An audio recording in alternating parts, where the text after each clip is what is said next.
کاک عەبدوڵڵا وەکو دەزانین خۆپیشاندانەکانی ئێران زیاتر لە 20 ڕۆژە بەردەوامن لە کاتێکا هیچ گومان لەوەشدا نییە کە کۆماری ئیسلامی ئێران بەردەوامە لە سەرکوتکردنی خۆپیشاندەران لە کاتێکدا ئەنتەرنێت و هێڵەکانی تەلەفۆنی وڵاتەکەشی بە تەواوەتی با بڵێن پچڕاندووە بۆ ئەوەی دەنگی خۆپیشاندەرانیش نەگاتە دەرەوە. دەمەوێت لێرە پرسیارێک ئاراستەی جەناب بکەم. دەزانین نێوەندی هاوکاری حیزبەکانی کوردستانیش بەیاننامەیان لەم بارەیەوە بڵاو کردوتەوە کە پشتیوانی لە خۆپیشاندەران دەکەن، بەڵام بێجگە لەم هاو هەڵوێستیەوە ئەم بەیاننامەیە هیچ جۆرە پشتیوانیەکی تر هەیە بۆ خۆپیشاندەرانی ناو ئێران؟ لەگەڵ سپاس بۆ داوەتەکە و سڵاو و ڕێز بۆ ئێوە و هەموو کارمەندان و بینەران و بیسەرانی بەرنامەکەتان.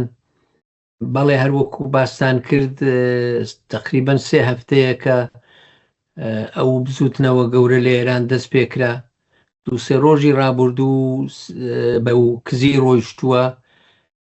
بۆچی؟ چونکە لەبەر تەقە، لەبەر تەقەیەکی بێحیساب و چیتاب و کوژرانێکی زۆری خەڵک، خوێنێکی زۆر ڕژاوە، خەڵکێکی زۆر کوژراوە، بێ دەربەستانە تەقەیان لە هەموو کەس کردووە، لە نزیکەوە تەقەیان کردووە، لە پشتەوە تەقەیان کردووە، منداڵی سکۆڵەیان کوشتووە، چوونە سەر خانەوادە و بنەماڵەی کوژراوەکان مەیت و تەرمەکانیان نەداونەوە و داوای پارە و پۆڵیان لێکردوون، یا دەناخود چوونە سەر بنەماڵەکان و هێرشیان بردووەتە سەر خزم و کەس و دایک و بابەکانیش. بە هەر حاڵ وەزعێکی زۆر زۆر ئەمنی نالەبار هەیە و سەرکوتێکی زۆر توند و تیژانە هەیە. هەرچەند من پێم وانییە ئەم بزوتنەوە گەورەیە و ئەم تقریبەن نیمچە شۆڕشێک بوو، ئەمە بتوانێت دامرچێک بە هاسانی سەر هەڵدەداتەوە و دنیای دەرەوەش نازانم تەدەخول بکەن یان نا، بەڵام بیکەن و نەیکەن ئەم وەزعە وەکو خۆی نامێنێتەوە. ئێران ناگەڕێتەوە دۆخی پێش ئێستای، ئێران تازە ناگەڕێتەوە ئەم دۆخی پێش ئێستای. حیزبە کوردیەکانیش ببوورە کە جەنابەت پرسیارت کرد، دوو ڕاگەاندنمان داوە، یەکیان پشتیوانی و ئەوە بووای و یەکیان بە تایبەتی داوای مانگرتنمان کرد لە کوردستان و شارە کوردنشینەکان زۆر زۆر باش بەدەنگ ئەو داخوازیەوە هاتوون.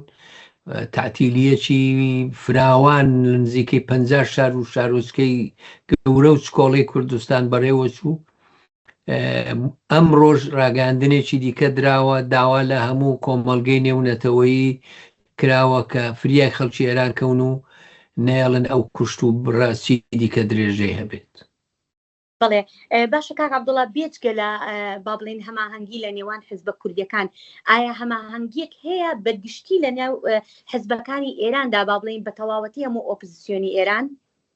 وەڵا هەموو کەس لە ئەنگری ئەو شۆڕشەیە، هەموو کەس بەجێی خۆی پشتیوانی لێ کردووە، هەموو کەس بە بەشی خۆی بەشداری کردووە، هەموو کەس بە بەشی خۆی قسەی چاچی کردووە. جاچە ئەوانەی لە مەیدانی لەسەر گۆڕەپانی خەباتەکە بوون لە ئەنگرانی حیزبەکان، لە ئەنگرانی ڕەوتە سیاسیەکان، ئەوانە هەموو بەشداریان کردووە. ئەوانەی کە لە دەرەوەی وڵاتیشن هەموو جۆرە پشتیوانیەکیان کردووە، بەڵام بڵێ موئەسسەسەیەک،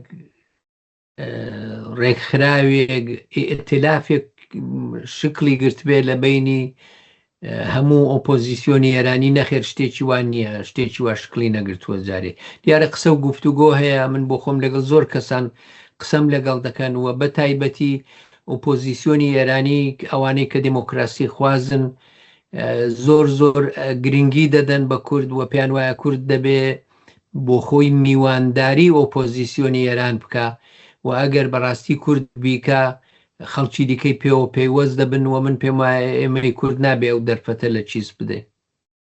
بەڵێ کاک عەبدوڵڵا، هەر ئەمڕۆ ئێمە دەزانین کە ئەمریکا هەر لە سەرەتای خۆپیشاندانەکانەوە پشتیوانی بۆ خۆپیشاندەرانی ئێران دەربڕیوە، چەندین جاریش دووپاتی کردوتەوە کە پێویستە ئەم کوشتنکاریە ڕابگیرێ و لە دوایین لێدوانیشیدا ئەمڕۆ سەرۆک ترامپ ئاماژەی بەوە کردووە ئیتر کاتی ئەوە هاتووە بەدیلێک بدۆزرێتەوە بۆ ئەم ڕژێمەی ئێستای ئێران. دەمەوێت پرسیارەکەم ئەوە بێ، باشە بەدیلێک بۆ ئەم ڕژێمەی ئێستای ئێران بەڕای تۆ کێیە؟ ئەوە نادیارە ئێمە جارێ نە حیزبێک نە ئێتلاف و کۆالیسیۆنێکی یەکگرتووی وامان هەیە کە نوێنەری هەموو خەڵکی ئێران بێ و متمانە پێکرا و بێ لەلایەن هەموو خەڵکەوە وەنە لە ناوخۆی وڵات نە لە دەرەوەی وڵات شتێکی ئاوا شکلی نەگرتووە. کۆمەڵێک کەسایەتی هەن، کۆمەڵێک حیزب هەن لە ناوخۆش کەم نین، بەشێک لەوانە زیندانیانی سیاسی ئێستا و پێشوون، بەشێک لەوانە کەسایەتی سیاسی ئەم چەندە ساڵی ڕابردوو خەباتکار بوون یا گەنجترن و ئەم ساڵانەی دوایی هاتوون.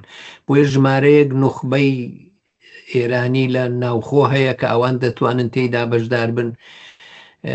ڕێکخراوە کرێکاریەکان هەن، ڕێکخراوە خوێندکاریەکان هەن، ڕێکخراوەی معلیمان و مامۆستایان هەیە کە زۆر بەنفوزە. بۆیە دەڵم کۆمەلگەیەکی مەدەنی و کۆمەڵێک شەخصیاتوی حیزبی و سیاسی هەن لە ناوخۆ.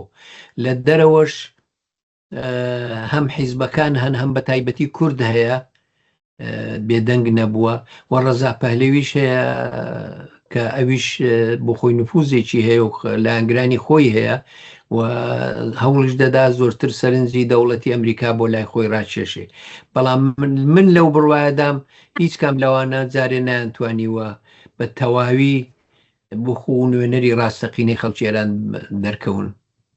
بەڵێ کاک عەبدوڵڵا دەمێ بزانم ئایا کوردەکان پەیوەندیەکانیان لەگەڵ با بڵێین وڵاتانی دەرەوە چۆنە؟ بۆ نمونە ینی پەیوەندی کوردەکان لە ئێستا ئایا لە پەیوەندیدان لەگەڵ کاربەدەستانی ئەمریکا؟ من هەموو لایەنێک ئاگادار نیم، بەڵام ئێمە بە پێی توانای خۆمان پەیوەندیمان هەیە. ئێمە نوێنەرایەتیمان هەیە لە ئەمریکا کە پەیوەندیشمان هەیە لەگەڵیان، بەڵام جارێ تا ئەم شەوکە من و جەنابەت قسە دەکەین من نەمدیوە کە ئەمریکاییەکان هەوڵێک بدەن بۆ ئەوەی کە چ ئۆپۆزیسیۆنی کورد ببینن و پێکەوە ڕێکیان خەن، چ ئۆپۆزیسیۆنی کورد و باقی ئێرانیەکان ببینەوە پێکەوە ڕێکیان خەین. من لەو بڕوایەدام جارێ هێشتا ئیدارەی ترامپ لەسەرەوە ساغ نەبووتەوە. بەڵێ کاک عەبدوڵڵا هیچ شتێکی تر هەیە کە بتەوێ بیگەێنیت؟ وەڵا پێم خۆشە دوو سێ شت بڵێم. یەکەم ئەوەیە کە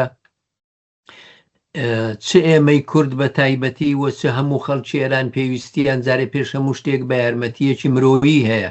خەڵک بریندارن، خەڵک هەڵاتون، خەڵک لێدراون، خەڵک ئەشکەنجەکراون و ئەوانە ناوێرن خۆیان دەرخەن، ناوێرن بچنە نەخۆشخانەکان. لە ملاولۆلان لە بەفریش باریوە، وڵات ساردە، زستانە، بۆ یەک یارمەتی مرۆیی ئەمە پێویستیەکە. دووهەم داواکاری ئێمە لە من بە تایبەتی نامەیەکیشم نووسیوە هەم بۆ دەوڵەتی ئەمریکا و پرەزیدەنت ترامپ و هەموو بۆ ئەموو ئوروپاییەکانیش داوام لێ کردووە responsibility to protect ئەو مادەیە بەکاربێنن بەرپرسایەتی بۆ پارێزگاری.